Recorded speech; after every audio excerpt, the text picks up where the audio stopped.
ህወሓት አሁን ከዚህ በኋላ ሰዓቱ ለጦርነት ወሳኝ ሰዓት ነው የሚል ውሳኔ ላይ ደርሷል። በቃ ህወሓት ምንም ንግግር ምናምን ሳይሆን ጦርነት ውስጥ ለመግባት አቅዷል። ትዝም ብለህ ከሆነ አቶ ጌታቸው አንድ ነገር የሚያነሱ ነበር። ጀነራል ታደሰ ላይ እርምጃ ባለመውሰድ ይቆጨኝ ነበር እስከ ማለት ድረስ ደርሶ ነበር። ማለት ምንድነው የካቢኔ አባል ሆኖ አብረን እየሰራን አብረን እንደዚህ እያደረግን ከሌሎች ጋር አብሮ ያን ነገር እንዲደረግብኝ አድርጓል የሚል ነገር ነው። ዘሴም ሽት አሁን ምንድነው የሚሆነው ነገር ማለት ነው። ጀነራል ታደሰ እና አቶ አማኑኤል ላይ ይሄንን ነገ የሚያወሩትን ነገር ማግኘት ካልሆነ በስተቀር ከዚህ በኋላ የሚፈጠር ነገር የለም። ሆነ ዋጋ ቢከፍሉ ልክ አይደለም። የተወሰነ ደጋፊ ቢያፈሩ ይሄን ነገርን ኖ የሚልም ቡድን ቢኖራቸው ኦኬ የሆነ 10 50 100 ደጋፊ ያላቸውና ለትግራይ የሆነ አመለካከት አላቸው። ይሄን አመለካከታቸውን ያራምዱ ይሞክሩ ተብሎ ሆነ ሩም ይሰጣቸዋል።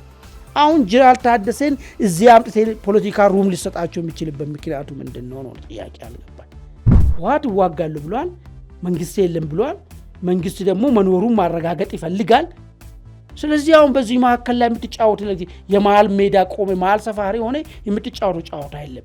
ወይ ከህወሓት ጋር ሆነ መንግስት የለም ብለህ ትወጋለህ፣ ወይ ደግሞ ኖ ህወሓት ይዞ የሚመጣው ለትግራይ ህዝብ ምንም አይበጅም መከራና እንግልት ነው። ይሄን ቁሜ ከማየው ከመንግስት ጋር ሆኜ ይሄን ኃይል አስታግሳለሁ የሚሉ መሃል ሰፋሪ መሆን አይቻልም። በዚህ ሰዓት አንድ ከጅማ ወይ ደግሞ ከአርሲ ወይ ከባሌ ሰሊጥን ወቅቱን ጠብቆ ሄዶ ሰሊጥ ለማጨድ ወደዛ አካባቢ የሚያመራ ሰው ዲቪዥን የሚባሉ የቀድሞ የውሃት ሰዎች የሚያርሱ ቦታ ላይ ጉልበቱን አንጠፍጥፎ ሰርቶ እኮ የብር መውሰጃው ቀን እኮ ሆነ ግን እየተባለ ሽሬ ተወስዶ ነበር እኮ የሚገረፈው ብሩን እንኳን እንዳይጠይቅ።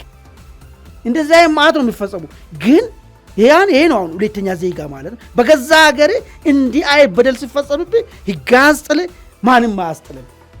ህወሓት ቃል የገባውን በአደራዳሪ ፊት መንግስት የሚባል አውቃለሁ የጨረባ ምርጫ ያደረኩት ህገወጥ መሆኑን አምኛለሁ ብሎ በአደራዳሪ ፊት የፈረመውን ነገር መንግስት የሚባል አላቅም ምርጫው ትክክለኛ ነበርኩ ብሎ ይሄን የሚያክል 360 ዲግሪ ሐሳቡን ሲቀይር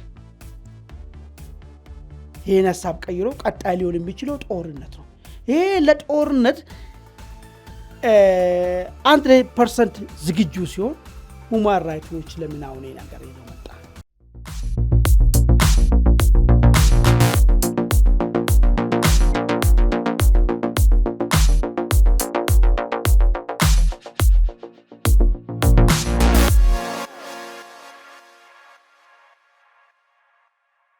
ጤና ይስጥልን በመላው ዓለም የምትገኙ ውድ አንድ አፍታ ቤተሰቦች እንደምን አላችሁ? እነሆ አንድ አፍታ ዕለታችን ተጀምሯል። በዛሬው አንድ አፍታ ዕለታዊ የምንመለከታቸውን ጉዳዮች እናስቃኛቸው። የመጀመሪያው ጉዳያችን ቲፒኤልኤፍ አክሱም ላይ ባካሄደው ስብሰባ የጀነራል ታደሰን አስተዳደር ለመገልበጥ ወይም ደግሞ ለመቀየር ውሳኔ ባሳለፈ ማግስት በአማራ ክልል ዋግምራ ብሔረሰብ ዞን አበርገሌ ወረዳ ላይ የአገው ዲሞክራሲያዊ ንቅናቄ ከሚባል ታጣቂ ቡድን ጋር በመቀናጀት ጥቃት ከፍቶ አንድ አካባቢ መቆጣጠሩን የሚያመላክት መረጃ ሰምተናል። ከዚህ ባሻገር ደግሞ ጀነራል ታደሰ ከስልጣን እንዲወገዱ አክሱም ላይ የተላለፈባቸውን ውሳኔ ተከትሎ እጅ አልሰጥም ብለው እየታገሉ ነው የሚገኙት። ጀነራሉ በዛሬው ዕለት ካቢኔያቸውን አስቸኳይ ስብሰባ ጠርተዋል። አስቸኳይ ስብሰባ የተጠራው የጀነራል ታደሰ ካቢኔ ከአክሱም ውሳኔ ማግስት የህወሓትን ውሳኔ ለማስፈጸም መቀሌ ላይ በጋራ ስብሰባ አድርጎ የወረዳ የዞን እንደዚህ ብሎ የከተማ እስከ ክልል ያለው አመራር በጀነራል ታደሰ ላይ ያመፀው ነው። ጀነራል ታደሰ ምን እጣ ፋንታ ይኖራቸዋል የሚለውን ጉዳይ በትግራይ ክልልስ የፕሪቶሪያው ሰላም ስምምነትን ህልውና አደጋ ውስጥ የከተተ ህወሓት ውሳኔ ምን ይዞ ይመጣል የሚለውን ጉዳይ እንመለከታለን።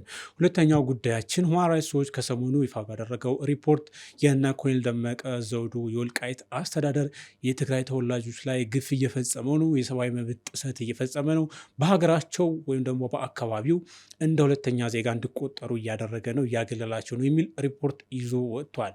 የዞኑ አስተዳደር ዛሬ በሰጠው ምላሽ የወጣው ሪፖርት ወገንተኛ፣ እውነቱን የማያንጸባርቅ ነው ሲል ተከላክሏል። ኮሎኔል ደመቀም እንደዚሁም ማዕቀብ እንዲጣልባቸው የሰብአዊ መብት ተቋሙ ጥሪ አድርጓል። ኮሎኔሉ በሰጡት ምላሽ እኔ ነፃ ሰው ነኝ፣ ወንጀለኛ አይደለሁም ብለዋል። ጉዳዩን ሰፋ አድርገን እንመለከተዋለን። በተለይም ደግሞ ሁማን ራይትስ ዎች ወልቃይት ላይ ያለውን ሁኔታ በተመለከተ ይዞት የወጣው ሪፖርት እንዳለ ሆኖ በሌላ በኩል ደግሞ በራያ አካባቢ 60 ሺህ ገደማ የአማራ ተወላጆች በተፈናቀሉበት፣ በሚሳደዱበት፣ በሚገደሉበት ተመሳሳይ አወዛጋቢ አካባቢ ላይ ያለው ሁኔታ ዞር ብሎ አለማየቱ ወገንተኝነቱን የሚያረጋግጥ ነው የሚሉ ትችቶች እየቀረቡ ነው ከሌሎች ወገኖችን በኩል። አብራችሁን ቆዩ፣ እነዚህን ጉዳይ እንመለከታለን። አማ እንደምናለ ሰላም መርሻ። እንግዲህ ዛሬ ያዝናቸው አጀንዳዎች የመጀመሪያ ጉዳያችን ጀነራል ታደሰ ወረደ በቲፒኤልኤፍ እንግዲህ ስልጣናቸው ተነስተዋል የሚል ውሳኔ ከተላለፈባቸው አስተዳደራቸውን ፈርሷል ከተባለ በኋላ አስቸኳይ ስብሰባ ካቢኔያቸውን ጠርተዋል። ምን ማድረግ ይችላሉ አይችሉም የሚለው ጉዳይ እጅግ አወዛጋቢ ሆኗል። ቲፒኤልኤፍ አክሱም ላይ የፕሪቶሪያውን ሰላም ስምምነት ሙሉ በሙሉ ህልውናውን የሚያከስም ውሳኔ አሳልፏል። ወደ ቀድሞው ወይም ወደ ቀድመ 2012 ጦርነት በፊት የነበረው አስተዳደር መመለስ ማለት ነው። ያም ባሳለፈው ማግስት አበርጌሌ ላይ እዛው ትግራይ ክልል መቀሌ መቀመጫቸውን ያደረጉ የአገው ታጣቂ ቡድኖች አሉ። ከነሱ ጋር በመቀናጀት አበርጌሌ የሚባል አካባቢን መቆጣጠሩን ዲደብሊው አማርኛ ዘገባ ይዞ ወጥቷልና አጠቃላይ በዚህ ሰሞን ትግራይ ክልል ውስጥ ያየናቸው ጀነራል ታደሰ አልሞት ባይ ተጋዳይነት የቲፒኤልኤፍ ውሳኔ ወደ ግጭት የማምራት እንቅስቃሴን እንዴት ትመለከተዋል? አመሰግናለሁ። እንግዲህ አዳዲስ ክስተቶች ናቸው የተፈጠሩት ያሉት። ትላንትና የህወሓት ሰዎች ተሰባስቦ እንግዲህ የጊዜያዊ አስተዳደሩ መዋቅር እንደሚፈርስና የራሳቸውን ያኔ ለ2013 ጦርነት ምክንያት የሆነውን ምርጫን በዛ መንገድ የተመረጡትን ምክር ቤት አባላቶች መዋቅር እንዲይዝና አሁን ያለው ጊዜያዊ አስተዳደሩ ይገወጥና እውቅና የሌለው መሆኑን የገለጹ ሰዎች ናቸው። እንግዲህ ዛሬ ከጀነራል ታደሰ ጋር ደግሞ የተሰበሰቡት እሱ አይደለም አሁን ነጥቡ። ይህ እንዲህ እንዳለ የአበርጌሌ ላይ የተፈጸመው ነገር ምንድን ነው? በኋላ እንመጣበታለን። ህወሓት እንግዲህ ይህንን ምርጫ ባለፈ ማንሳት ነበረ። ይገወጥ ነው የተባለው ምርጫ እሱ ራሱ ይገወጥ ነው ብሎ ያመነው ምርጫ በዛ መንገድ የተቋቋመ መንግስትን ለማፍረስና አሁን ያለውን መንግስትን ለመቀበል ተገዶ የፈረመውን ፕሪቶሪያል ስምምነት ሲያፈርስ ምንድን ነው ዓላማው የሚል ጥያቄ አንስቴልኝ ነበር ባለፈ የምታስታውስ ከሆነ ማለት ነው። አይ ህወሓት አሁን ከዚህ በኋላ ሰዓቱ ለጦርነት ወሳኝ ሰዓት ነው የሚል ውሳኔ ላይ ደርሷል። በቃ ህወሓት ምንም ንግግር ምናምን ሳይሆን ጦርነት ውስጥ ለመግባት አቅዷል፣ ወስኗል የሚል ነገር ነው ያነሳውልኝ። አሁን ዛሬ አበርጌሌ ላይ የታየው ነገር እሱ ነው እንግዲህ ማለት ነው። እዛ ጋር መከላከያም ባይኖሩ የአካባቢ ክልሉ ሚሊሻዎችን ቢኖሩ ግዛትን አልፎ ጥቃት ፈጽሞ አበርጌሌን መቆጣጠር ማለት ይሄ አንዱ የጦርነት መጀመሪያ ሆኖ ሊወሰድ የሚችልበት ሁኔታ ነው ያለው ማለት ነው። ኦኬ፣ ይሄ በእንደዚህ ባለበት ሁኔታ እንግዲህ ጀነራል ታደሰ እኔ በጣም የገረመኝ ስንብት ነው የሰበሰቡት ጊዜያዊ አስተዳደር አባላቶችን ወይስ ጠንከር ብለን ቻሌንጅ እናርጋቸው የሚለውን አቋም ይዘው ነው የሰበሰቡት ወይስ ለህወሓት እጅ ሰተን ከህወሓት ጋር እንቀጥል የሚለውን ነገር ሊነጋገሩ ነው የሰበሰቡት ወይስ እንደና አቶ ጌታቸው እንደነበረው ነቅለን ከዚህ ወተን ሌላ ትግል እናደርግ የሚለውን ለማለት ነው የሰበሰቡት? ለምን ሁሉም ነገር ጊዜው ያለቀ ነገር ስለሆነ ነው ጥያቄ ማነሳ። በነገራችን ላይ አማን ጀነራል ታደሰ የሰበሰቡት ካቢኔ አክሱም ላይ ውሳኔ ካሳለፈ በኋላ ህወሓት ሮብ ዕለት የዞን የወረዳ የከተማና የክልል አመራሮቹን የጀነራል ታደሰን ካቢኔ ምክትላቸውን ጨምሮ የቢሮ ኃላፊዎቹን ጨምሮ መቀሌ ላይ ሰብስቦ አስተዳደሩ አክትሟል፣ የቀድሞ መንግስታችን እንመልሳለን፣ እነሱ መህት የሚሉት ወይም ደግሞ የመመከት ዝግጅታችንን እናደርጋለን፣ ህልውናችን በክንዳችን ብለው የአቋም መግለጫ አውጥተዋል። እንግዲህ በጀነራሉ ላይ አምጿል ራሱ የካቢኔ አባላቸው። እሳቸው ደግሞ የአቋም መግለጫ አውጥተዋል። ይህን ነው የምልህ። ዛሬ የሰበሰቡት ምንድን ነው? ኦልሬዲ ራሳቸው ላይ ያመፀ ካቢኔ መሰብሰብ በራሱ ምንድነው ትርጉም የሚሰጠው? አይ መሰብሰባቸውማ ምንድን ነው መሰለህ፣ ከዛ ውስጥ ቅድም እንዳልኩ ምንድን ነው የተደረገ ያለውን ነገር አሁን እሳቸው ወጡ መግለጫ ሰጡ አይደል? መግለጫቸው እንኳን እኮ በትክክል እኮ አልተላለፈልኝም ስል ቅሬታ አንስተዋል። እሳቸው በሚያስተዳድሩት ክልል ውስጥ ያለ የመንግስት ሚዲያ አዛብቶ ነው ያስተላለፍብኝ የሚል ሀሳብ ነው ያነሱ። ስለዚህ ሰውየው ብቻቸውን የቆሙበት ሁኔታ ነው ያለው አሁን በአሁኑ ሰዓት ማለት ነው። አብሯቸው ሊቆም የሚችልና እየተደረገ ያለው ነገር ላይ ካቢኔው ምንድን ነው ያለው አቋም የሚያደርጉ ለምን መሰለህ? አንድ ለራሳቸው ግለ ታሪክ ሊሆናቸው ይችላል። ወደፊት እንዴት ነው ምንድነው ተፈጸመው፣ ወይ ደግሞ ከዚያ እዚህ ሲመጡ እንደ አቶ ጌታቸው መግለጫ ሊሰጡ ይችላሉ። መግለጫ ሊሰጡ የተፈጠረውን እንትኑን ሊነግሩን አስበው ካልሆነ በስተቀር አሁን ምንም ሪቨርስ ሊያደርጉ የሚችሉ ሁኔታ የለም። አቶ ጌታቸው የተፈጠረውን ነገር ሂደቱን ሲነግሩን ነበራ። ጀነራል ታደሰም ምናልባት ካቢኔ ውስጥ ያለው ትዝ የሚልህ ከሆነ አቶ ጌታቸው አንድ ነገር የሚያነሱ ነበር። ጀነራል ታደሰ ላይ እርምጃ ባለመውሰደ ይቆጨኝ ነበር እስከ ማለት ድረስ ደርሶ ነበረ። ማለት ምንድን ነው የካቢኔ አባል የሆኑ አብረን እየሰራን አብረን እንደዚህ እያደረግን ከሌሎች ጋር አብሮ ያን ነገር እንዲደረግብኝ አድርጎዋል የሚል ነገር ነው። ዘሴም ሽት አሁንም ምንድን ነው የሚሆነው ነገር ማለት ነው ጀነራል ታደሰ እና አቶ አማኑኤል ላይ ይህንን ነገ የሚያወሩትን ነገር ማገኘት ካልሆነ በስተቀር ከዚህ በኋላ የሚፈጠር ነገር የለም። እሱ ብቻ አይደለም፣ የጌታቸውን ያክል ለበረጃ አላቸው ጀነራል ታደሰ። አሁን ጌታቸው ወደ አዲስ አበባ እንኳን ይዘዋቸው የመጡ እኮ አመራር አላቸው። አሁን ጀነራሉ እሱ አላቸው ወይ ነው? አብዛኛው ቲፒኤልኤፍ አቋም መግለጫ ላይ እኮ የታደመ አመራር ነው ካቢኔው ራሱ። እሱን ይመጣላሉ ጀነራሉ ዕጣ ፈንታ ምን ይሆናል የሚለውን ነገርና እንትኑ ላይ ማለት ግን ከሱ በፊት ምንድነው ሊፈጠር የሚለው ትግራይ ክልል ውስጥ የሚለውን ነገር እናንሳ። ዛሬ ጀነራል ታደሰ ቢሮ ይዞ ካቢኔያቸውን ሊያወያዩ እድሉ አለ። ምናልባት አናቁም በቀናት በኋላ፣ ምናልባት አናቁም ከሳምንት በኋላ ዛሬ ያሉበትን ቢሮ የመግባት እድል ወይ ደግሞ ቢሮ ሌላ ሰው መያዙ ምንም ጥርጥር የለውም ማለት ነው። ስለዚህ ድረስ ሊሄድ ይችላል። ለምን ኦልሬዲ ጨርሰዋል። ዋት ያለው መዋቅሩ በሙሉ ያኔ ከተመረጠው የምክር ቤት አባል እንዲያዝ የሚል ነገር ነው እያነሳ ያለው። የወሰነው ውሳኔ ይህንን ነገር ነው። ኦኬ ከሆነ አሁን በአቋም ቆራጥ ሆኖ ከጀነራል ታደሰ ጋር ወይ ፖለቲካ በቃኝ ብሎ የሚወጣ ወይ ተበሳይቶ ሀራ መሬት የሚሄደው ወይ ደግሞ እዚህ መጥቶ እንኳን ከአቶ ጌታቸው ጋር እንኳን ለመቀላቀል ሊቸግራቸው ይችላል። በይህን አቋም ሊይዝ የሚችል አንተ እንዳልከው 2 ወይ 3 ሰው ይገኛል ወይ ካልክ አዶንት ቲንክ ነኝ አይመስለኝም። ምን እስከሆነ ብቻ ነገር ግን በቀጣይ ሂደት ውስጥ ጥቅሜ ይነካል፣ ቦታም ሊሰጡኝ አይችሉም። ስለዚህ ያለኝ አማራጭ ወይ ደግሞ ቀጣይ ነገር ሌላ መዘዝም ይዞ ስለሚመጣ ማለት ነው ማይቀር ጉዳይ ነው። መንግስት መኖሩ ማረጋገጡ ማይቀር ጉዳይ ስለሆነ ጦርነትም ሊከፈት ይችላል። ባይዞ ጦርነትም ሲከፈት ደግሞ ቆላ ተንቤ መሄድም ሊፈጠር ይችላል፣ መሞትም ሊፈጠር ይችላል። ቆላ ተንቤ መሄድም አማራጭ ሆኖ ጥሩ ነገር ሆኖ ብዙ እንግልት ሊፈጠር ይችላል። እና ይህንን ሁሉ መስዋዕትነት መክፈል የለብኝም አላምንበትም። ለዚህ ዓላማ የሚል ካለ ዛሬ ጀነራል ታደሰ በሚያደርጉ ስብሰባ ላይ እነዛኛ ወገንን አውግዞ እነዛኛው የሚሄዱበት መንገድ ትክክል አለመሆኑን አረጋግጦ ለጀነራሉ ታማኝነቱን ሊገልጽ የሚችል ቡድን ይፈጠራል ማለት ነው። ይሄ አንደኛው ነገር ነው።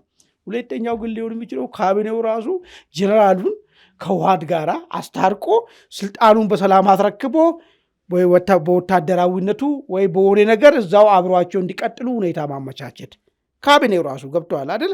ለምን ካቢኔው የነ ዶክተር ደብረጽዮን ሰው ስለሆነ የባለፈው ውሳኔ ሲወሰን አብሮ ወሰነ ሰው ስለሆነ ሊሆን የሚችለው በቃ ተው ጀነራል እናሸማግላችሁና ሁለታችሁ አንድ ላይ አብራችሁ የሚሰሩበት ሁኔታ እንፍጠር ማለት ምንድነው? ጊዜያዊ አስተዳደሩ ቀጥሎ አይደለም ጀነራሉ በግላቸው የሆነ ወታደራዊ እንትን ውስጥ ሚና እንዲኖራቸው ለማድረግ የሚፈጠርበት ሁኔታ ሊፈጠር የሚችለው።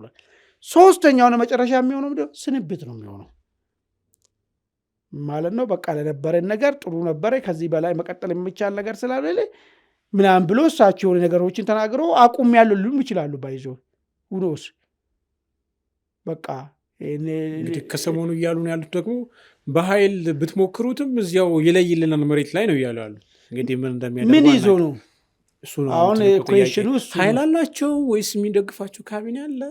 ሌላስ የሚደግፋቸው ወጣት አለ? እሱ ነው ጥያቄ። አየህ አሁን የታጠቀ ኃይል ማለት በጣም ፋክተር እንትን አለው እንደዚህ አይነት ሂደት ውስጥ ማለት ነው። የጸጥታውን ክንፍ የሚደግፈው የጸጥታውን ክንፍ የሚመራው የነ ዶክተር ደብረጽዮን ሰው ነው። ፖሊሱን የሚመራው የነ ዶክተር ደብረጽዮን ሰው ነው። ወታደራዊው የነ ምግቤ ጉዳይ ነው። ገብተዋል አይደል? አዎ። አሁን እኚህ ሰውዬ እንደ ጌታቸው እንኳን ተራማጅ የሆኑ ደጋፊዎች እንኳን የላቸው። አዳራሽ ሞልቶ መሪያችን እሳቸው ናቸው የሚል ሰው አለ ወይ? ከዚህ በፊትም ስላነሳሁት ነው ይህን ጉዳይ ማለት። እሱ ብቻ አይደለም፣ በነበራቸው ቆይታው ደግሞ ሕግና ስርዓትን ለማስፈን የህወሓት አካሄድ ትክክል አለመሆኑን ደፍሮ ተናገሩበት ቀንም የላቸውም ጀነራል ታደሰ ማለት ነው።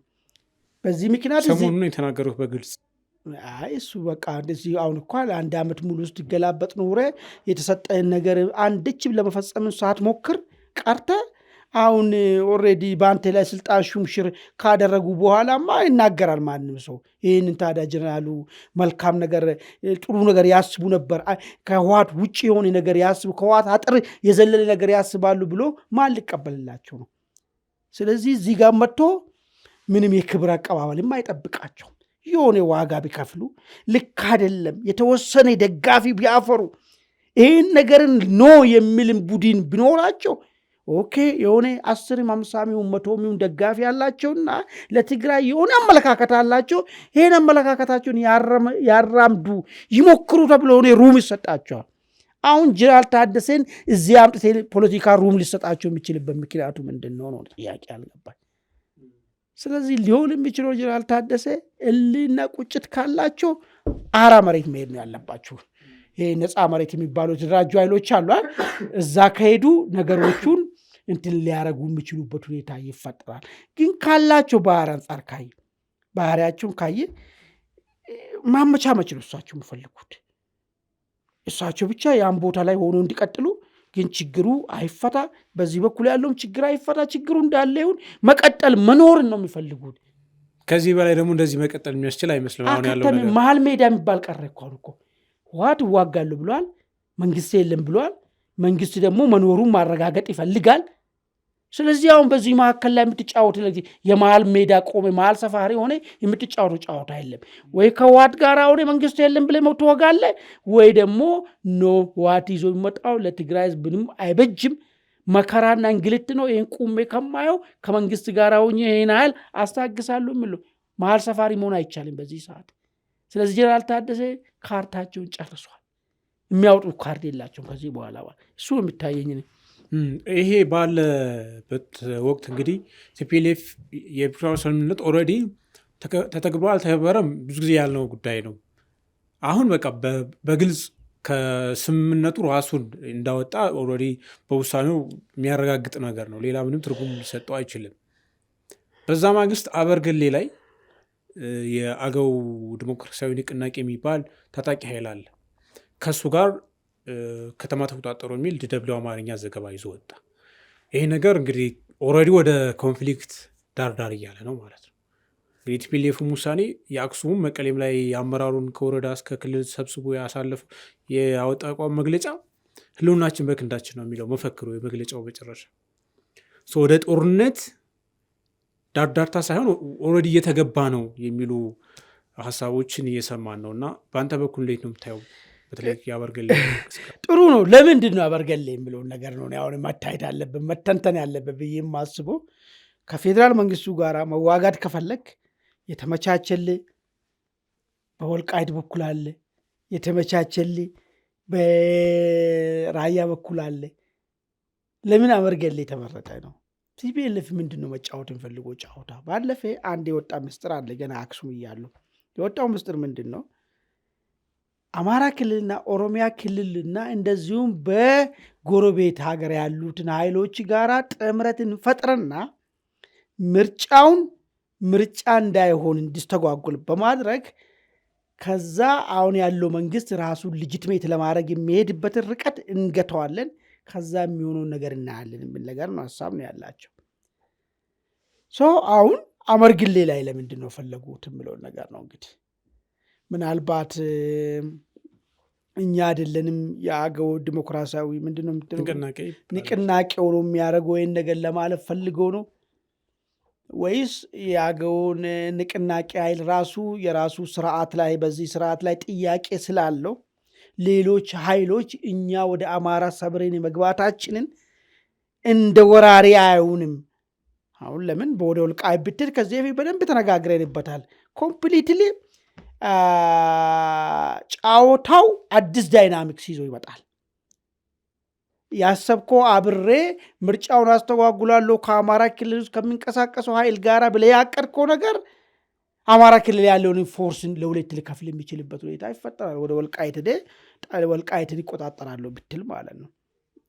ምንም ከመንግስት ጋር ቢዋጋ ሳም ፖርሽን ኦፍ የፋኖ ኃይል የወልቃይትን መልሶ በህወሓት እጅ ስር መግባቱን አይቀበለውም። ስለዚህ ይህንን ጉዳይ ላይ ይህንን የጋራ አሰላልፋችን ሊረብሽብን ይችላል ብሎ አስቦ ወይ የራሴ እንትን ነው ግምታዊ ነገር ነው የሚሰጠን። ሁለተኛ በራያ በኩልም ለምንድን ነው በዛ በኩል ያላደረገበት ምክንያቱ? ወይስ ያመርግለው ምቹ ስለሆነ ነው?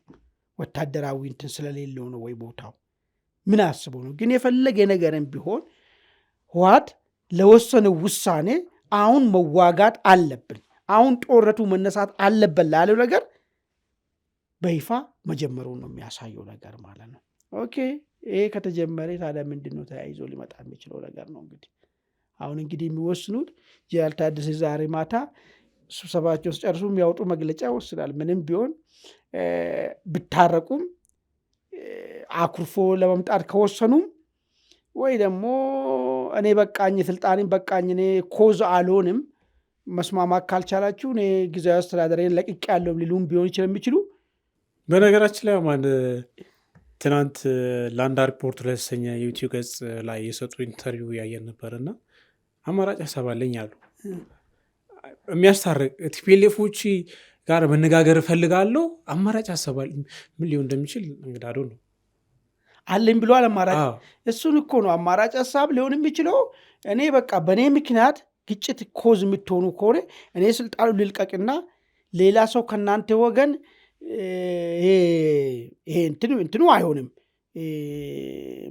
ምርጫው ህጋዊ ይሆናል ምናምን የሚባለው እሱ አይሆንም። እሱ ኦልሬዲ እሱ ምናልባት ከዛ መለሳለስ ፍላጎት ካለው ህወሓት እኔ ልልቀቅላችሁ እንግዲህ ዶክተር ደብረጽዮንን ለጠቅላይ ሚኒስቴሩን ላኮና እሱን ያጽድቅ የሚል ሀሳብ ሊያቀርቡ ይችላሉ።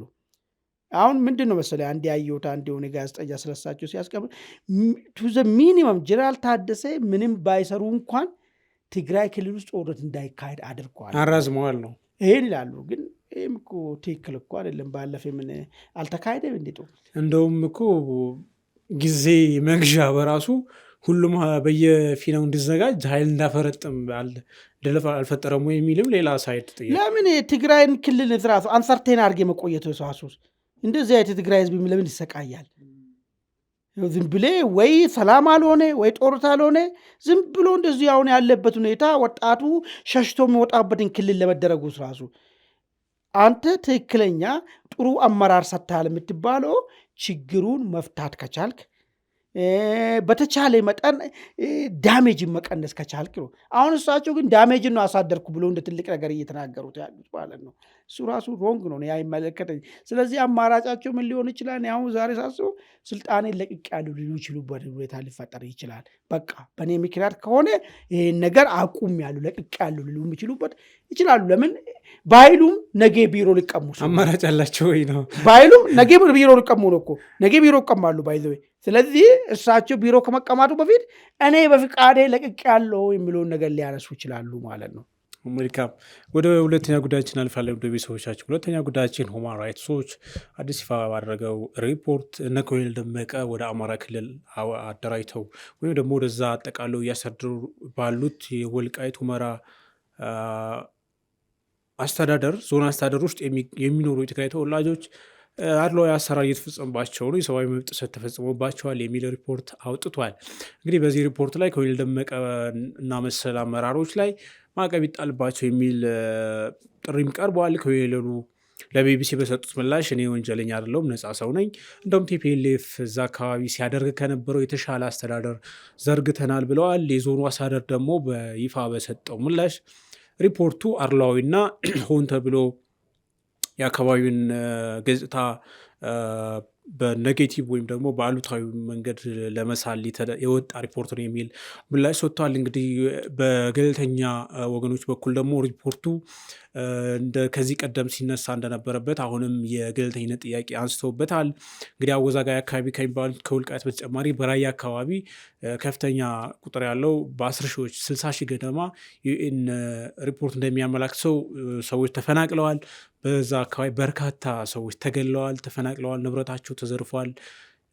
ያን አካባቢ ሳይመለከት ወልቃይት ብቻ ያለውን በራሱ መመልከቱ ሪፖርቱ እውነት ነው እውነት አይደለም የሚለው የገለልተኝነት እንትኑ እንዳለ ሆኖ እንደዚህ አይነት ጥያቄም ተነስቷል። ማን እንዴት ትመለከተዋል? እንግዲህ ወደ ሪፖርቱ ይዘት ከመሄዳችን በፊት በጣም መሰረታዊ የሚሆነው ሪፖርቱ ለምን አሁን የሚለውን ያዝልኝ። ከዛ ውጭ ግን ሪፖርት ተሰራበት የተባለው ነገር ራሱ ሌላ ፖለቲካል ኢንቴንሽን እንዳለው የሚያመላክት ነገር አለው። ሜቶዶሎጂውን የተቀመጠው ነገር አይተ ከሆነ 40 ሰዎችን ቃለ መጠይቅ አድርገናል። ከ40ዎቹ 20 ምናምን የዛሬ ስንት ዓመት ያኔ ጦርነት ጊዜ ተፈናቅሎ ሄዱ ሰዎች ናቸው። እነዚህ ሰዎች ሄዶ የሚያወሩት አሁን ስላለው ወልቃይት ነው የሚያወሩት። እንዴት ነው ገለልተኛ ተብሎ ሊወሰዱ? ቪክቲም ናቸው እኮ እነዛ ሰዎች እኮ በጦርነቱ ተፈናቅለው ሄዱ ሰዎች ናቸው ብለን ብናስባቸው፣ ሌላ የሚወግኑ ፖለቲካ አመለካከት አላቸው ብለን ብናስባቸው፣ እንዴት ነው አሁን ወልቃይት ውስጥ ሁመራ ውስጥ ያለው ራያ ውስጥ ወልቃይት ዞን ውስጥ ያለውን ችግር በትክክል ይናገራሉ ተብሎ የሚጠበቀው? እሱ አንድ በለው። ሌላ ዲፕሎማቲክ ምንጭ ተብሎም ኤንጂኦዎችም ተጠቅሷል መሰለኝ። እነዚህ ራሳቸው ከዚህ በፊት ዝላል የሆነ ተቋምን ከዛ ባሮ አግዷል። ለእንደዚህ አይነት ስራ እነዚህ አይነት ሰዎች ናቸው ሰጡት። ስለዚህ ቢያዝድ የሆኑና የአንድ ወገን ሀሳብ ያላቸውና ቅሬታ ያላቸው በአስተዳደሩ ላይ ቅሬታ ባላቸው ሰዎች የተሰበሰበ ለዛም በቂ ባልሆነ ቁጥር መረጃን በሰሚ በሰበሰብኮ እንደዚህ አይነት ሴንሲቲቭ የሆነ ነገርን እንዲህ ነው ብለ መወሰኑ ትንሽ ገለልተኛ አለመሆኑን ይነግርሃል ነገሩ ማለት ነው። ይሄ እውነታው መጣራር ከተፈለገ ሁማን ራይትስ ዎች ሰዎች እኮ መላክ እኮ ይችሉ ነበር እኮ ሄዶ በደንብ አብጠርጥሮ በትክክል ቦታው ላይ ያሉትን ሰዎችን በምስጥርም በይፋም ጠይቆ ነገሮችን ማጣራት የሚቻልበት በሩ ክፍት ነበር። ይሄን አላደረጉ። ስለዚህ ሜቶዶሎጂው ራሱ ችግር ያለበት ነገር ነው የሚለውን ነገር ነው። ይሄን ከያዝክ በኋላ ለምን አሁን ይኸውልህ በደንብ ይኸው ቅድም አንስቻለሁ። ህወሓት ቃል የገባውን በአደራዳሪ ፊት መንግስት የሚባል አውቃለሁ፣ የጨረባ ምርጫ ያደረግኩት ህገወጥ መሆኑን አምኛለሁ ብሎ በአደራዳሪ ፊት የፈረመውን ነገር መንግስት የሚባል አላቅም፣ ምርጫው ትክክለኛ ነበርኩ ብሎ ይህን የሚያክል 360 ዲግሪ ሀሳቡን ሲቀይር ይህን ሀሳብ ቀይሮ ቀጣይ ሊሆን የሚችለው ጦርነት ነው። ይሄ ለጦርነት 1% ዝግጁ ሲሆን ሁማን ራይትስ ዎች ለምን አሁን ነገር ይዞ መጣ ተደራቢ እዚህ ላይ የሚለውን ነገር ስታይ በጣም ቀላል ነገር ነው። ምንድነው ዶክተር ደብረጽዮን እያሉ ያሉት? መክት ለህልውና ነው አይደል የሚሉ ያሉት። ይሄ ሪፖርቱ ደግሞ ትግራውያን በኢትዮጵያ ውስጥ እንደ ሁለተኛ ዜጋ እየታዩ ነው። ይሄ ከባድ ቃል ነው፣ ባይዞ ከባድ ነገር ነው። ማንም በሀገር ውስጥ ሁለተኛ ዜጋ ኢቨን ህወሓቶች ዱሮ ያደረጉትም ቢሆንም አድርጓል ህወሓቶች። የሚገርሚ ነገር አሁን ጭቅጭቅ ሆኖ የምነሳው የወልቃይት የሚባል አካባቢ ላይ አንድ ከደብረ ታቦር ቡና ለመሸጥ ሻይ ለመሸጥ እኮ የምትሄድ እኮ ሁመራ ላይ የምትሄድ አንድ ሴት ማለት ነው ትግረኛ ባለመቻሏ እዛ ጋር እንኳን ሰርታ የምትበላበት ሁኔታ አልነበረም። አንድ የአማራ መታወቂያ የያዘ ሰው እኮ ሁመራ ላይ አልጋ እኮ አያገኝም ነበር እኮ። አልጋ ለማደር ማለት አልጋ ማደር አይደለም፣ በነፃነት ጥላ ስራ ሸዋ ላይ ለመተኛት ይቸገር ነበር። አንድ ከጅማ ወይ ደግሞ ከአርሲ ወይ ከባሌ ሰሊጥን ወቅቱን ጠብቆ ሄዶ ሰሊጥ ለማጨድ ወደዛ አካባቢ የሚያመራ ሰው ዲቪዥን የሚባሉ የቀድሞ የውሃት ሰዎች የሚያርሱ ቦታ ላይ ጉልበቱን አንጠፍጥፎ ሰርቶ እኮ የብር መውሰጃው ቀን እኮ ሆነ ግን እየተባለ ሽሬ ተወስዶ ነበር እኮ የሚገረፈው ብሩን እንኳን እንዳይጠይቅ። እንደዚያ ማት ነው የሚፈጸሙ። ግን ይሄ ነው አሁን ሁለተኛ ዜጋ ማለት ነው። በገዛ ሀገር እንዲህ አይ በደል ሲፈጸምብህ ህግ አያስጥልህ፣ ማንም አያስጥልም። ይሄ አሁን ይፈጸማል ብለህ ማሰብ የለብኝ። ለምን ታውቃለህ? አሁን እኮ እያስተዳደሩ ያሉ ሰዎች እያዩ ያሉ ሰዎች ከታች ጀምሮ ከቀበሌ ጀምሮ ከጎጥ ጀምሮ ያሉ ሰዎች በእንደዚህ አይነት በደል የተንገሸገሹ ሰዎች ናቸው።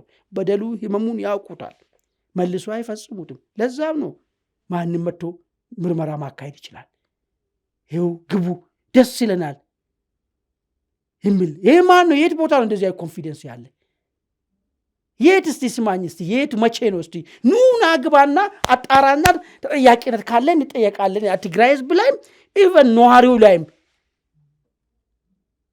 የፈጸምነው እንደዚህ የሰብአዊ መብት በደል ካለ እንጠየቅ ይጣራልን የሚልበት ለምን ኮንፊደንስ ስላላቸው ነው። አቶ አሼትም ይሁን ኮሎኔል ደመቀ የሚሆን ህመሙን ያውቃሉ፣ ጭቆና እንዴት እንደሆነ ለምን ከነዛ ሰዎች ላይ ስላዩት ተጨቁኖ ስላዩ ማለት ነው። ስለዚህ ደሴም ሽትን አይደግሙም። ደግሞ የሚችሉበት ግራውንድም የለም። ዛሬ ወልቃይት አይደለም ጎረቤት እዛ ቅርቡ ላለው የትግራይ ህዝብ ከየትም ኢትዮጵያዊ ሄዶ ሀብት አፍርቶ ንብረት አፍርቶ በሰላም አንገቱን ሳይደፋ የሚኖርበት ቦታ ነው። ይሄ ሆኖ ያለው ሁማን ራይትስ ዎች ይሄን ያነሳበት ምክንያቱ ምንድን ነው ልትል ትችላለህ? እነ ዶክተር ደብረጽዮን እየተናገሩ ላሉት የሉና አደጋ መጥቶባል መክቱ ወጥተህ ለሚለው ነገር ይሄውና እዛ ጋ እኮ እንደ ሁለተኛ ዜጋ እንድትታይ ተደርገሃል። እንደዛም ስትሆን ደግሞ መንግስት በቸልተኝነት እያየ ነው ያለው። ስለዚህ የዚህ መልስ ምንድን ነው? መክት ነው። እሱን ነው ጀስቲፋይ ያደረጉለት ያለው ማለት ነው።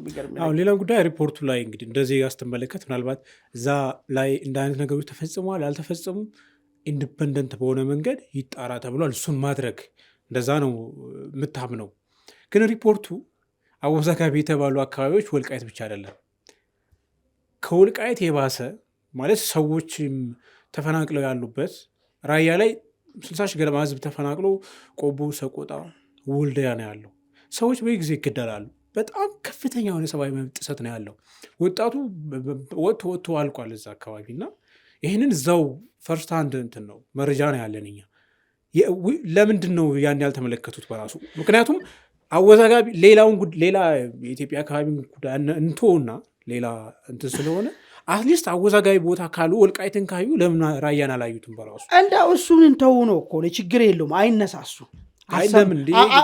አልሰሙም። ለዛ ገለልተኛ አይደለም የሚለውን ነገር እኩል አነሳለ። ተቋሙ ገለልተኛ አይደለም። ገለልተኛ አለመሆኑ አይደለም። ገለልተኛ አለመሆኑ ችግር የለም። ከዚህ በፊትም ገለልተኛ አልነበረም፣ እናውቋለን አይደለ እንዴ? በተለይ በህወሓትና ፌዴራል መንግስት መካከል ለተፈጠረው ነገር በገለልተኝነት አይደለም ሰሩ ነበረው፣ እሱ ይታወቃል። ግን አሁን ለምንድን ነው የሚለው ነገር ነው ዋናው ነገር የሆነው ነገር ማለት ነው። ለምን ወልቃይትን ታርጌት አደረጉ ነው ሌላ ነገር ማለት ነው። እንደ ወልቃይት ውስጥ ብቻም ቢሆንም ደግሞ ለምሳሌ እና አሜሪካ ናቸው አደራዳሪ ሆኖ የነበሩት አይደል እንደ ፕሪቶሪያል ስምምነት ላይ ኮንቴንሲት አወዛጋቢ ቦታ ተብሎ ተቀምጧል። ይሄ ግን ይሄ ሪፖርት ወሰተ ትግራይ እያለ ነው የሚያስቀምጠው። ይሄ ራሱ ምንድን ነው ኢንቴንሽኑ? አንተ ለምሳሌ ስም ጫላነ እያልከኝ አኔ አይ በቀሌ እያልኩ የሚጠራ ከሆነ እያወቅኩ ማለት ነው ገብቶሃል። ያለ ስም የሚጠራ ከሆነ እኔ ራሴ የሆነ ሌላ ኢንቴንሽን አለኝ ማለት እኮ። ይሄ ቦታ እንኳን እኮ ከድርድሩ በኋላ እኮ ውዝግብ ያለበት ቦታ በህገ መንግስቱ የሚፈታ ተብሎ ተቀምጠዋል አይደል? አይ እነሱ አይደለም ውዝግብ ሳን ወስተርን ትግራይ እያሉ ለምን ይጠሩታል? ይሄ ራሱ ሌላ ነው፣ ሌላ ዓላማ እንዳላቸው። ሶስተኛ ነገር ላንሳል። ኮሎኔል ደመቀ ነጥሎ ለምንድነው ማዕቀብ ጣለበት ያለው? ይኸውልህ አሁን ምንድን ነው ሊያረጉት ላሰቡት ጦርነት ትልቁ ፈተና የሆነ ያለው ማለት ነው ኮዝ ያለው መከላከያ ከጎን ሆኖ በምንም አይነት ሁኔታ ህወሓቶች መልሶ እዚህ ከመጡ ሁላችንም እዚህ ጫልቀን ነው ህወሓት መጥቶ ይህን ቦታ የሚያስተዳድረው የሚል ተከዜ ዘብ የሚባል ጦር አለ። ይህንን በግንባር ቀደምነት የሚመራውና ምልክቱ አድርጎ ወሰደው ኮሎኔሉን ነው። ስለዚህ ነጥሎ ይህንን ማዕቀብ ጣልበት፣ በዓለም አቀፍ ይጠየቅልን ምናምን የሚል ነገር እዚህ ውስጥ መጣበት ምክንያቱ አውራውን በመምታት መንጋውን መበተን የሚባል ስትራቴጂና ለቀጣይ ጦርነት ይሄ ተከዜ ዘብ የሚባለው ከመከላከያ ጎን ቆሞ ለኮዙ የሚዋጋው ኃይል ለመበተኛ ስትራቴጂ እሱ ውስጥ ካልተበተነ ድረስ በፍጹም ወደ ወልቃይት መዳረሻ መንገድ እንደሌለ ዘይ ነው። ይህን ስል መከላከያ ምናምን እንትን ላይ ያረኩ አይደለም፣ ከመከላከያ ጎን በመሆን ነው እያልኳለሁ። ግንባር የአንበሳው ድርሻ መከላከያ ነው። ነገር ግን ይሄ ተከዜ ዘብ የሚባለው ጭራሽን ጥፍጣፌ ከምድር ገጽ እስክንጠፋ ድረስ እዚህ ቦታ ማንም አይረግጥም የሚል አቋም ያለው ኃይል ስለሆነ ማለት ነው። ይሄንን ነው አሁን ሪፖርቱ ውስጥ ራሱ በሽተኛ ሪፖርት እንደሆነና ነገሩ በጣም አደገኛ የሆነ ሴራ ያለበት ነገር መሆኑ የሚታየው ነጥለ ኮሎኔሉ ጠየቅልን እንደዚህ ይሁንልን የሚል ነገር ያለበት ነገር ነው ማለት ነው። ሲምፕሊ ሪፖርት ገለልተኛ ብቻ ለመሆኑ ብቻ ሳይሆን በዚህኛው በኩል ያለውን የህዝብ ፍላጎትና ጥያቄ የናቀ አሁን ጉዳዩ ህወሓትን ወደ ስልጣን መመለስ ወይ ህወሓትን ማድረግ ብቻ አይደለም።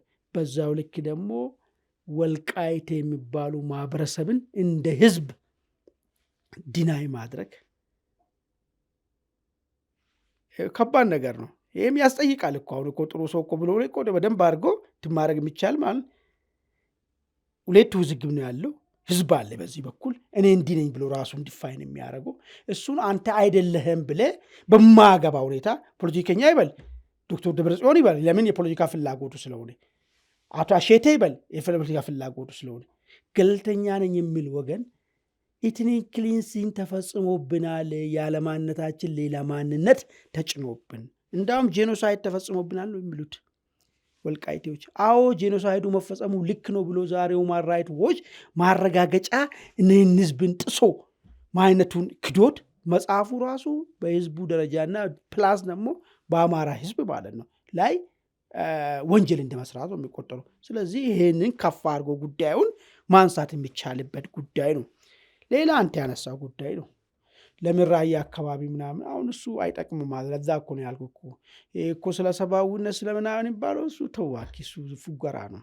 እሱ ሳይሆን ዋና ዓላማ እንዴት አድርገን አሁን ህወሓት ለሚደረገው ጦርነት ህጋዊ ካባ እንዴት እናለብሶ ምናምን የሚል ነገር ነው በፈረንጆቹ በኩል ማለት ነው የተመጣበት መንገድ። ወዳጆቻቸው ናቸው እነዚህ ውስጥ ያሉ ሰዎች ያኔ ድሮ በጥቅም የሚተሳሰሩ አሉ።